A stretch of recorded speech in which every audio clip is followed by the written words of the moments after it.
头先看线来看到中华宝岛的大菜市，逐年伫咧旧历的7月29这天，因会办普渡，其中上届特别就是铺肉山。这肉山顶头呢有放代表山珍海味的姜、豆仔、糖盐，还佫一个猪肉鸡，还佫鸭三星要来祭拜好兄弟。这也是对疫情过后地方头一摆恢复铺肉山的传统。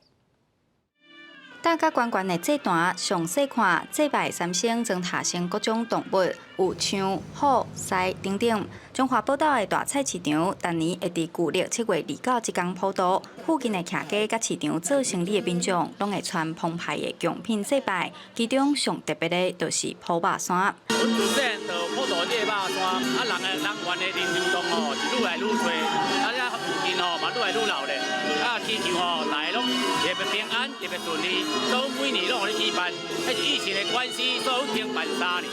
咱今年佫开始佫停办一年。宝岛大市的肉山，吼是咱当地摊贩发起的，这是一个真有特色的活动吼，因为肉山无少容易看到的。 宝岛大市表示，普渡的习俗是早前做生意的老辈发起的，一开始成立普渡公会，拜普渡公，即阵改名地藏王会。逐年伫地藏王菩萨圣诞的日子普渡，传到即阵尚无有50年的历史咯。咱大家趁有食，啊人困苦生活更苦，所有款老番呢，即目前拢100个以上咯。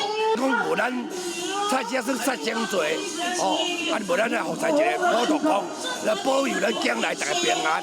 宝岛的地方俗语：京口铺肉山，西门铺豆干，三角影四大塹，东门北门变无脸，是咧讲宝岛早前国家头普渡的场面。今年宝岛大菜市是自疫情了头摆举办铺肉山，市场嘛真欢喜，大家做伙合作，互传统的祭拜文化会当继续举办。